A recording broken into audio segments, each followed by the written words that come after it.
With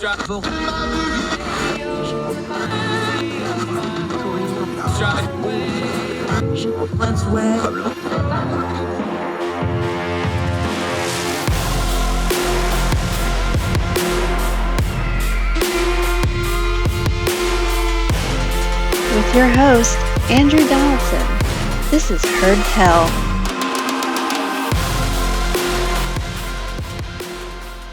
Welcome back to Heard Tell. She's back. Anytime we got to talk North Carolina politics, this is our go-to. She's the communications person for the John Locke Foundation in North Carolina. Brooke Medina, our good friend. Welcome back. Been a little bit. Hey, I'm back. Yeah. So glad to be here. So last time we talked to you, we had just had a Senate debate. We had the Carolina Liberty Conference, and Ted Budd no-showed. It was kind of the headline of that conference. We talked about it. Folks can go back and listen to that conversation right here on Heard Tell. Now, we said we would talk again when the Civitas polling came out. Well, here it be. We got the Civitas polling, and we've got some surprises here that actually made national news. I saw Real Clear picked it up and was running with it. Tell us what came out in the Civitas poll on the North Carolina Senate that's got everybody kind of eye-popped. Yeah, so just to remind everyone, the previous poll that we did was back in January of GOP primary voters. And that was where Pat McCrory and Ted Budd were almost neck and neck. McCrory had a little bit of a lead. Now that lead is gone, and Ted Budd is decidedly the leading candidate at the moment. But also interestingly, so Budd, for example, is leading McCrory, Walker, Eastman, and then all of the other candidates. But there's still many undecided voters in this race, which is interesting because the primary is only about a month away. So this is an interesting poll, but I think it's telling us that a Trump endorsement actually does matter quite a bit. And so does a bunch of Club for Growth money, which Budd has both of those. Yeah, they've been running ads nonstop. He has that endorsement. But the thing that's kind of befuddled us, and we talked about this last time, is that's all he's doing. He's not running anything vaguely resembling a traditional campaign. Maybe he's going to ramp it up in the next 30 days, but his strategy really seems to be show pictures of Trump with his arm around him and hope for the best. Have you seen anything differently? Because this is kind of a confounding strategy. It's working apparently, but this is not the traditional way to win politics in the state of North Carolina, is it? It's not. Or it wasn't prior to Trump, I would say, but we polled these voters and over half of them said a Trump endorsement makes all the difference in the world for them in terms of who they're going to be voting for. A lot of them are still very loyal to the former president.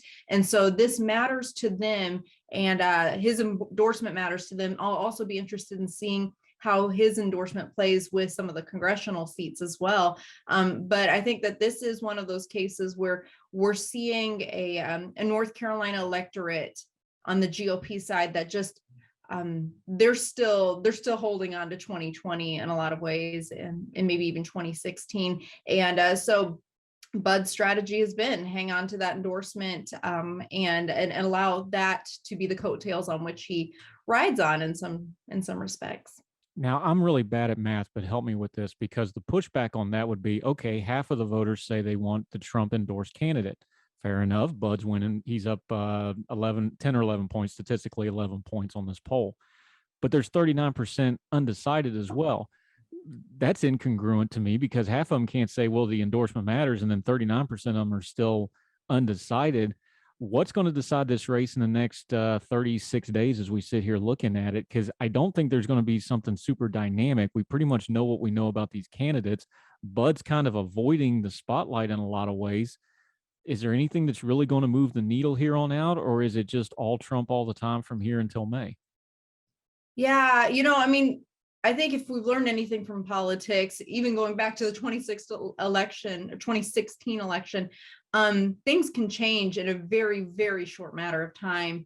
And we only need to look at Hillary Clinton's rise and then quick descent in 2016 for that. But the undecideds, when you narrow that field and you look more closely at the crosstabs of this poll, the undecideds narrow and go down by down to 29% once you eliminate some of these Senate candidates. Right now, we have a wide variety, an array of Republican Senate candidates. And so when you only narrow it to the four top contenders, which are Budd, Walker, McCrory, and Eastman, that number of undecideds drops decidedly. However, I think that we're going to see more Club for Growth ads. We're going to see more other PAC ads. McCrory is kind of turning up the heat as well. I wouldn't count on anything or take anything for granted if I were part of the Budd campaign or the McCrory campaign. And Walker continues to insist he is still in this race. Real quick, because we don't just like to, cover the news. We want to explain it. You said something really important there, because it's something I learned when I started writing. Explain to folks when they see these poll numbers, there's the headline and everybody just sees the headline and runs with it. Just walk folks through for just a second, just so they understand how these things work, what a crosstab is. Because if you get these poll numbers, they tell you one thing, but statistics, the great Vince Scully always says, they're like a lamppost, everybody's illuminating, but a lot of times they're just holding a drunk up. These crosstabs are where the data is. So just explain to folks real quick, especially a really good, well-done poll like the Civitas poll. That's why we use it. Those crosstabs give you a lot of additional information. They give you the context that the headline doesn't always. So just explain to folks real quick how that works and how they can check on those things. Because that's one of the things when I look at a poll is like, if they don't show me the crosstabs, if they don't give me that raw data to dig into, that's a poll that I'm going to look suspiciously at. Yeah, and there are many mainstream polls out there that do not include the crosstabs. We make sure that we always include that in all of our Civitas polls. So if you go to johnlocke.org/polls, you're going to be able to find not only the top lines, which is like those initial numbers that are just the more basic ones. It's the question, and then it's the results from that question.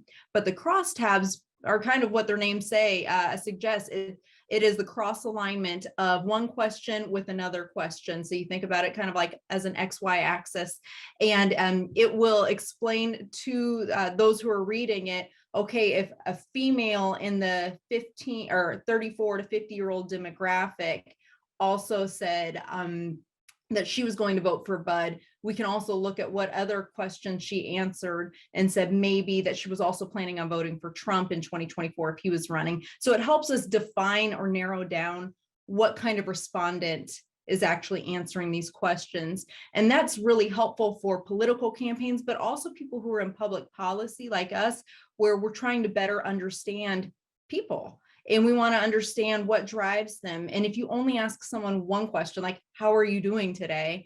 They might automatically say fine, but you have to drill down into some deeper questions or other questions to properly contextualize. And that's what crosstabs do. It can be a little, it can be a little difficult to read them at times. So I suggest coffee beforehand, but they are very helpful means of information or data points that can give us a better understanding of really where the electorate is at. Yeah, our friend Brooke Medina is back with us. She does communications for John Locke Foundation. This is the Civitas poll we're talking about, North Carolina Senate race. Okay, so the thing with this race, though, and you touched in it on the poll where they wrote it up at carolinajournal.com, the magic number on this race is actually not just the plurality of voters. The actual magic number is 30%, because in the state of North Carolina in this race, 30% is going to avoid a runoff. So obviously Budd wants to try to coast his way above it. McCrory, who's the nearest competitor, and Walker by extension, they want to drag him down below it. That's kind of the race within the race right now, isn't it? Yeah, that's a good point. And that's an important point. And so if you are one of these, if you're a supporter or the actual candidate yourself, you need to keep these sorts of numbers in mind and again, not take anything for granted. The North Carolina electorate is quickly changing, but this is obviously a statewide race. It's not just a congressional district. And so McCrory, Budd, Walker, Eastman, they all have to be mindful of the dynamics within North Carolina and have to reach a wide array of voters all across the state. But also they have to be read media enough to appeal to the GOP primary voters, which are going to be the base of the base compared to the general election voters, where they're going to have to make a pivot to win a general election against the Democratic candidate, who in all likelihood will be Cherie Beasley. All right. And for folks that are not familiar, just real quickly, break down for them, because all the focus has been on the Republican side. There is going to be a general election regardless of whether there's a runoff or not. Talk about Beasley for a minute, because she's not getting a lot of the attention because all the money and all the attention's on the GOP side. But North Carolina, it's trended redder, but it's still a competitive state. Tell us about the Democratic candidate for Senate that we're assuming is probably going to be the nominee. Yeah, that's and this is the thing. There's a statewide race right now. We have 2 Republicans in Senate from North Carolina, but Cherie Beasley was a former Supreme Court justice on the state Supreme Court, and is certainly one that could be formidable against the Senate, the Republican candidate for Senate. And so I think that the Democrat strategy right now is just let the Republicans go at it. The Democrats are pretty good at coalescing around a candidate. And so they're saving their money. They're saving their war chest, and they're going to take it out as it gets a little bit closer to the election. But North Carolina, yes, it is trending a little bit more center right. But even so, our Council of State, these are our highest offices that are statewide, such as the governor, lieutenant governor, treasurer, attorney general. That's a mixture of Democrats and Republicans. And so that indicates, as well as just the North Carolina demographics changing and becoming more diverse, it indicates that no Republican candidate should probably spend all of their war chest just winning this primary race. They're going to have to ramp up their fundraising and pivot to a Democratic opponent very soon. Yeah, talking to Brooke Medina, little North Carolina politics. Going to take a quick break. When we come back, we're going to put a bow on the polling for the Senate. We're also going to talk about some other North Carolinians that have been in the news, not for good reasons, in the political side. We'll talk a little bit about that. More with Brooke Medina right after this.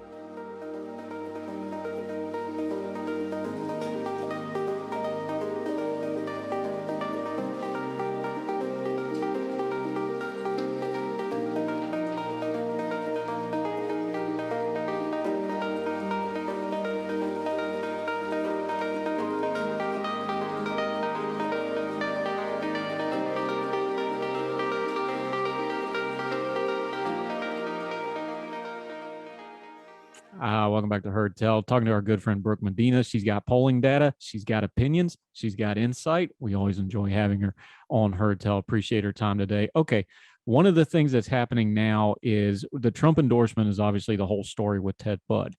He's starting to get some other endorsements. Former President Trump was in Selma in the last few days.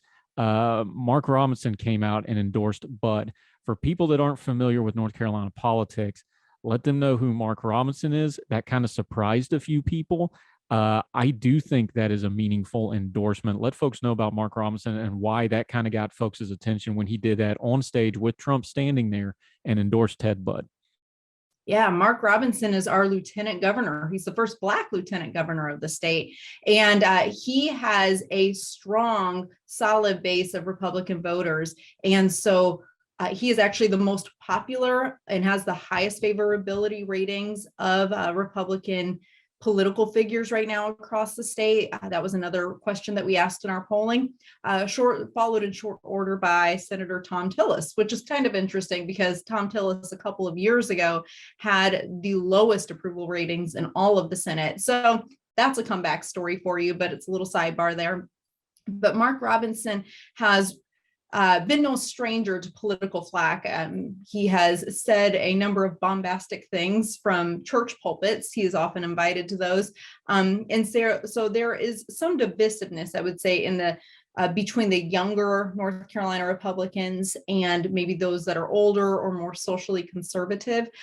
So there's been some back and forth there, but even so, generally speaking, Lieutenant Governor Robinson has a lot of approval across the state. And so his endorsement of Budd means even more, because I would say even more North Carolinians are familiar with his name than they are with Ted Budd's.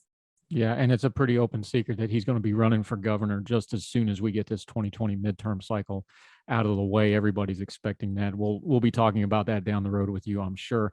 Okay, a couple other things going on in the Old North State. A lot of attention to the youngest congressman of recent vintage, Madison Cawthorn, out in the western part of North Carolina, and none of it's good. You know, you're based out of Raleigh, you do Civitas, you do John Locke, you guys are plugged in, you do a lot of policy stuff. the nonsense and the noise around this individual, this stuff seeps through, it distracts. But when you're trying to do policy stuff, is this one of those things where it keeps popping up and it's just starting to really, really annoy everybody on top of the nonsense stuff that he does? Well, we certainly cover him in Carolina Journal, which is our news outlet. We have a print edition and an online edition. And so there are no shortage of stories related to Congressman Cawthorn there. But he's been under a lot of media scrutiny as well as public scrutiny, and his approval ratings are showing it. He is young, like you noted, but he's got a lot of responsibility. And so being young is really no excuse for, behaving in some of the ways that he has behaved as of late, talking about DC parties, wild drug-laden and sex-laden DC parties, as well as calling Zelensky, the president of Ukraine, a thug. But he is appealing to a certain base of his voters, but I don't know how that's going to play in the primaries. We have Chuck Edwards, who is one of his opponents, and the polling is showing from the Edwards campaign that he's actually gaining on Cawthorn. So we'll see how Cawthorn does. He's spent a term in DC, has not been very present for a lot of it, and that's one of the chief criticisms against him. And then he's been saying just some things that definitely make people kind of look askance at him and wonder where his maturity is. There's a part of this because the antics and I find his behavior reprehensible on just a human level, let alone the politics of it. There's a big history in North Carolina. Richard Burr, who's the outgoing senator, of course, he has the stock scandal, which is what put him on the shelf. Richard Burr, part of the reason Tom Tillis's ratings have rebounded, most of the congressional delegation, both Democrat and Republican, there's a long tradition in the state of North Carolina, and you can speak to this. Your elected officials, when you go to that congressional office, when you go to that Senate office, you're going to get some kind of an answer. You're going to get some kind of personal service. That's why I think that's a big reason why Tom Tillis's stuff has rebounded. Richard Burr was well known for this. Like you got an answer when you went to his office. If you don't do that kind of work, that's not the stuff that gets on Twitter. That's not the stuff that gets on Facebook. It doesn't get talked about on CNN. But when people need something and they go to their congressman for it, and you're not present and you're not there, and you don't, I'm just going to say it, you don't have a competent staff to do those things, that's the stuff that really kills you when you go to the polling, because the people that are serious and show up to vote, those are things they still consider, even though it doesn't trend on Twitter, right? Yeah, that's the human side of all of this, is treating your constituents like people and not just numbers that you need to maintain power. This isn't a reality TV show. These are real American lives. And when you exert some sort of level of authority over them, and you are indicating that you're incompetent to do that, word gets around, even if it isn't what catches fire on social media. A little story about Senator Burr is that, just a personal story, was that when my mom and dad were in a very, very life-threatening car wreck, I didn't have my passport. I had a passport, but it was expired. And Senator Burr's office helped me out so that I could get a passport expedited and fly out to the Dominican Republic that very next day. But that speaks to constituent services. You're there to help your constituents, not just go on podcasts and talk about wild DC drug-induced parties. Yeah, and full bias and on the table for me. When I got my VA disability stuff, I went through Senator Burr's office. They kind of helped get that logjam fixed out. So I'll throw that one out there too. His staff were always very good with us and trying to do things like that. Okay, another guy from the western part of North Carolina, used to be a congressman, more famously known lately for being the chief of staff for the Trump administration in the latter days, very much a focus of the January 6th investigation stuff. Mark Meadows, but apart from the January 6th committee issues he's having, he's gotten himself some bad press back in North Carolina over, of all things, election fraud, and not the kind he accused everybody else of. You want to set this story up, because it's one of those. Look, I'm from West Virginia. We've done some hillbilly stuff. This is some hillbilly stuff right here that he tried to pull with this one. Yeah, Dr. Andy Jackson, who's the head of our Civitas Center for Public Integrity, has written about this. So Mark Meadows, it appears there were questions surrounding whether or not he was actually legally allowed to vote in North Carolina. And that had to do with his voter registration status, but it's just, it's pretty rich given all of the election integrity claims that have come from the Trump administration. And then now Trump's own former chief of staff, Mark Meadows, is in hot water related to it. But it also exposes some of the North Carolina voter verification flaws. And so I would refer your listeners to johnlocke.org, where we talk about this and we examine whether or not former Congressman Meadows did violate the law. And if he did, what is the recourse? How do you even address things like this? And North Carolina's election laws are so regularly in the courts that it's hard to actually exert any sort of punitive measures against someone if they either mistakenly or purposefully violate our voter registration policies. So just to, put you on the spot though, you don't fully believe Mark Meadows' account that he was registered to vote in a 16 by 32 double wide on the side of Black Mountain? I don't. I feel like he or those who were advising him didn't understand how voter registration in North Carolina is supposed to work, which is a problem in and of itself, especially because the states administer the elections. He lives in this state. He is a representative of the state, or was. Yeah. So I think that I don't think that was actually his address. I can't imagine him hosting little fundraisers there. Nothing wrong with a double wide. I lived in one till I was 11, 12 years old, and we moved back up yonder. So from the double wide I came, I will happily go back to. There's nothing wrong with that. Brooke Medina, one last thing, just to kind of put a bow on this conversation, North Carolina politics. We saw the polling data. They did the favorability data. Is there any other issue? I know Trump is the elephant in the room on this election, but this is really going to be an economic election. Is there anything you're covering, whether it's the polling, the data, the stuff you're doing with Carolina Journal, y'all just talking to policymakers around Raleigh for the state? This is the economy, isn't it? Well, it is going to be in the general election. I mean, inflation is now even at the next 40-year high. So it's at 8.5%. It rose in March. So that is certainly going to be a central focus, as it should be, for this next election. But one thing we asked the voters in this past poll was, what are some of the other issues that matter to you? And still among GOP primary voters in North Carolina, it's immigration, illegal immigration. So take that for what it's worth, but that is an issue that North Carolina GOP primary voters care about. We don't deal with that federal issues like that at John Locke Foundation. We're far more concerned with state level policies. That's where we can exert some research clout. And so we're specifically focused on advancing school choice, making sure regardless of where you're from, that you have access to a really good education. We're also focused on, of course, voter reform so that we can have voters voting in the district that they actually live in, not just like a double wide that they say they live in that's far from their home. And then we're also focused on energy policies. We're moving more into that. We know the rising cost of energy is of top concern to North Carolinians as well. And so if you go to johnlocke.org, you're going to find lots of content related to these issues, as well as a number of other ones all across the state. We want to make sure that we're continuing to advance freedom, but especially on the economic, education, and elections fronts.